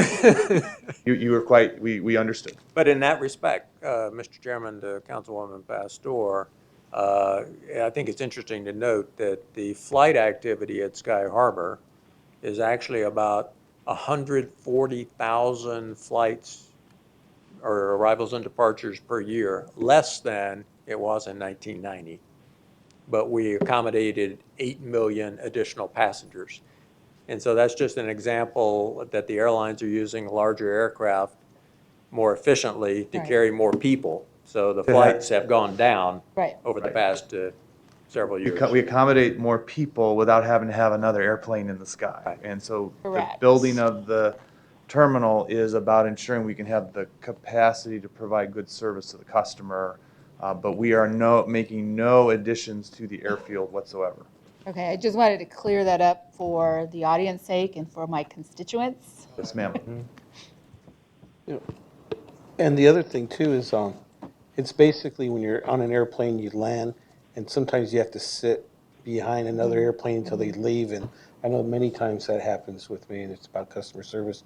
The other thing too is that we are attracting more, or we're going after more international flights like Volaris and others, that one of the things that we're hearing complaints about is the international terminals, that it takes a long time to exit and go through customs. So even with this new leg would actually create maybe another international entrance, right, into our airport? Mr. Chairman, that is correct. It would give us an opportunity to develop an additional international arrivals facility. That's something you would have to look at in terms of demand and staffing by customs, but it would give us that opportunity. And right now, we're just remodeling the existing space to try to make it accommodate current demand. This is a major investment. Lastly, I'll just say again, I'll reiterate, this is a major investment, and people will look at this and say, wow, $700 million for Stage 2 of the SkyTrain, Concourse, $250 million. Yes, people are being inconvenienced, and we should all care about that, and I personally certainly care about that. But this is also, if we don't do this, we are going to be hurting our enterprise. So this is also an investment. There are consequences for having traffic backed up far out of the boundaries of the airport. There are consequences to having to tell one of the airlines, no, we don't have the capacity for more flights. And that's what we want to avoid as well. That's not how the airport got to where it is today. It is about forward thinking. It is about building for the future. And frankly, this is a conversation we need to have, and we're excited to have. So thank you for bringing it to us. And so we'll look forward to seeing it on a future agenda item. And, my direction, I think you're hearing it, the sooner the better, frankly. So we appreciate that, Mr. Bennett. Thank you. Do we have a few minutes? Mr. Chair, I know we have kind of a hard stop at noon. Juan Salgado can be super snappy. I am very confident in about 4 or 5 minutes tell you his story. But I would also mention the intention is following this subcommittee, this would go to the full council for the full council's consideration. So I would prefer to hear this today anyway with the Phoenix ID. I think it's a great story, and right, with the understanding that we can get it over to the full council if everyone is in agreement. Welcome, Mr. Salgado and Lydia. I'm just kidding. Good afternoon, Chairman and members of the committee. Thank you for having us here this afternoon. Today, before we begin our presentation, we're here to ask two things. First of all, to seek your comments on our past activity these last 3 years, and particularly focusing on last year. And then the second portion of our presentation will focus on our plan, which we're asking you also for some feedback and your approval. So with that, I'll go ahead and get started here. The first item on here is our bond issuance from 2009 through the end of June 30, 2016. And so just by way of background, the Phoenix IDA is one of about 50 IDAs around the state. These were creatures that were created by state to really encourage private sector to enter the capital markets and to build facilities around the state. And so we're considered a political subdivision of the state. And was mentioned earlier, we're also self-sufficient. And so all the fees that we generate cover the operations of our organization. So before I go any further, I want to introduce Lydia Lee, who is a community relations person. We'll talk a little about the Community Development Fund in a minute. Then also behind me is Mike Santana, who I think most of you have met, who is our public finance administrator. And then some of you may know Gina Flores has just joined the IDA and will be working with us on our public affairs. So with that, on the bond issuance, briefly, over the last several years, we've issued $1.7 million in bond transactions. And just so you understand, our bond business really is driven by the market. And so over the last couple of years, I think you've seen a lot of issuance in regards to school financings, but that's where the market is today or has been in the past. Moving on to our next slide, Community Impact Fund.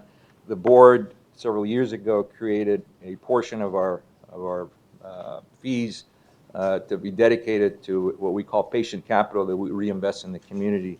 At the end of 2016 fiscal year, we had allocated roughly about $14 million.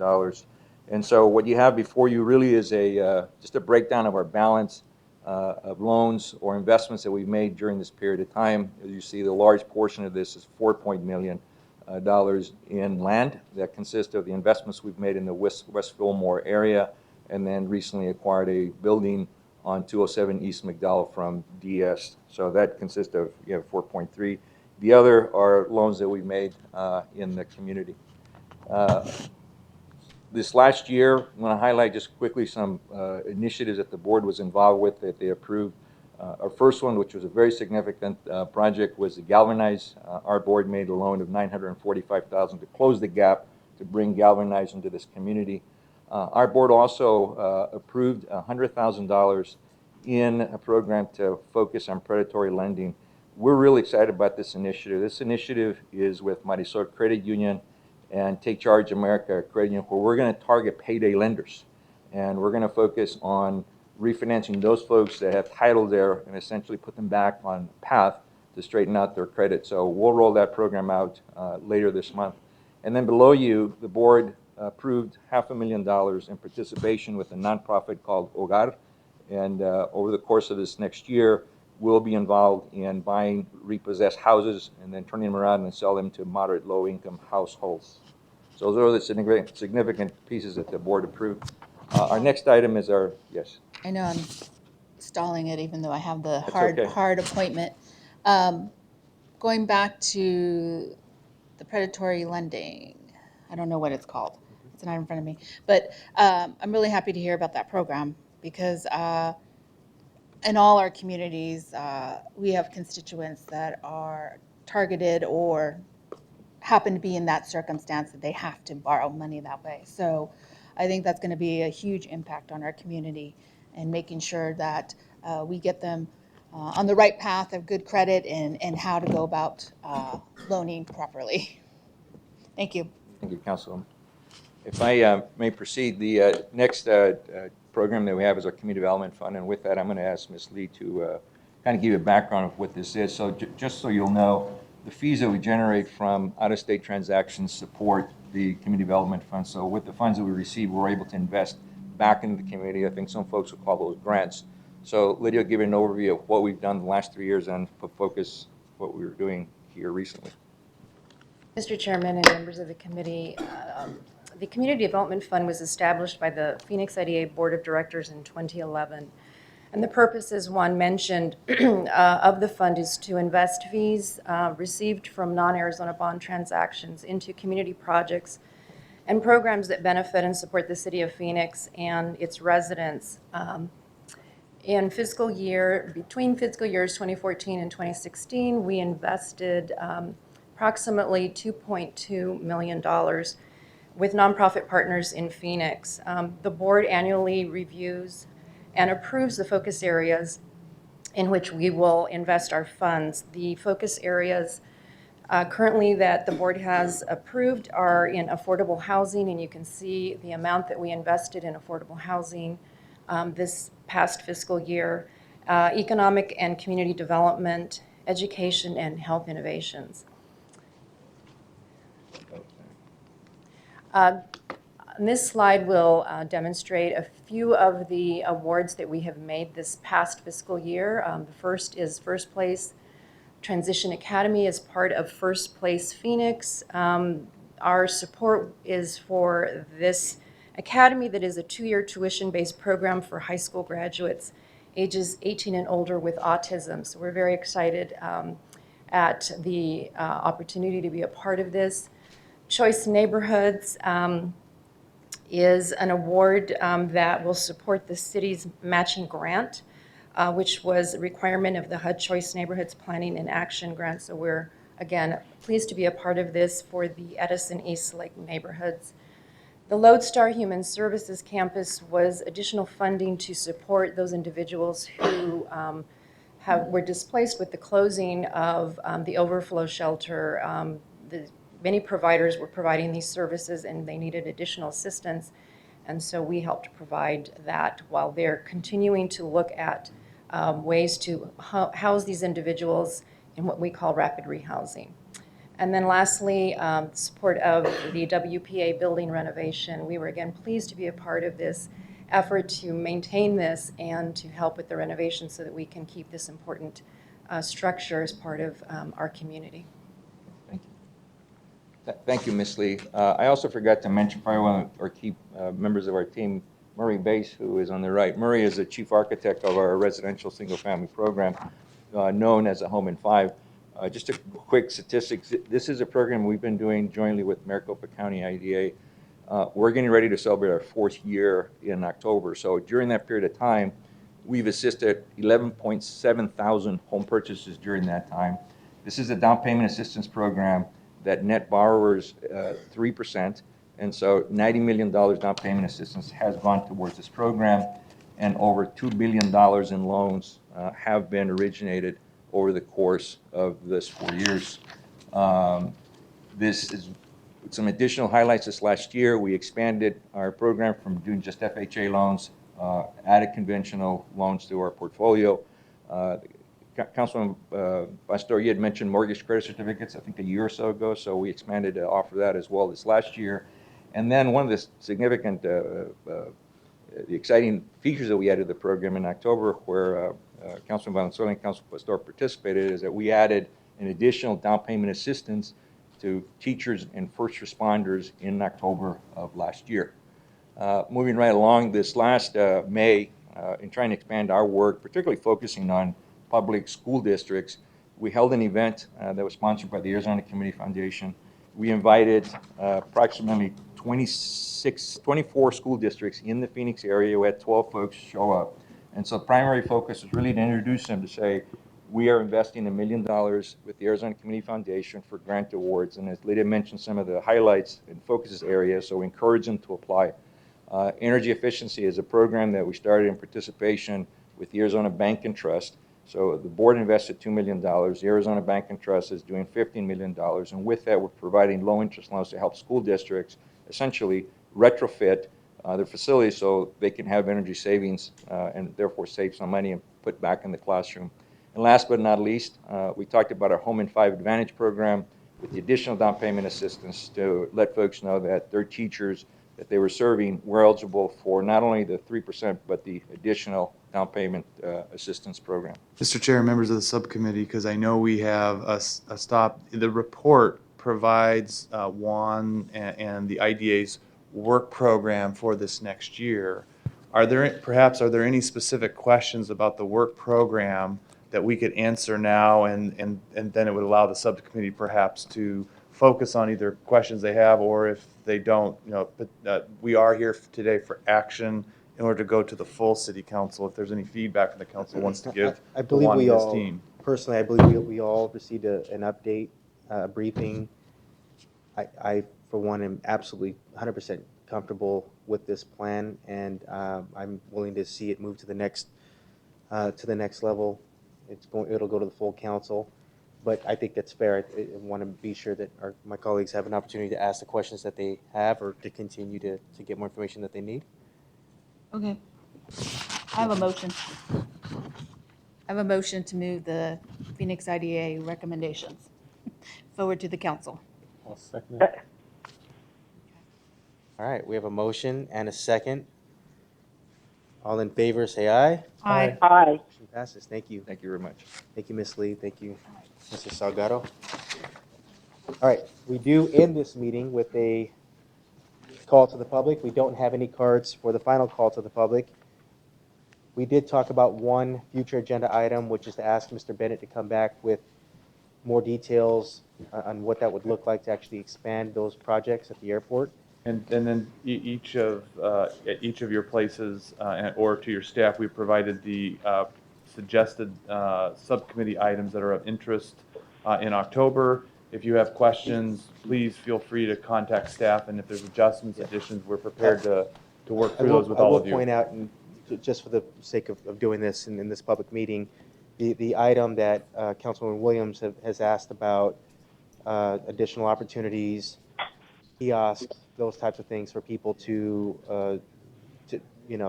pick up food or items, sometimes they're just not able to get into the store. So we definitely would like to see that next. And as Mr. Bennett indicated in his presentation, he's prepared to come make a recommendation on that in October. So we would have that as well. Okay? Thank you. And the Sacred Heart area also is a part of that, As right? part of that, Okay. right. Okay, we As will, part of the study for the SkyTrain. Okay, this meeting is adjourned. Thank you so much.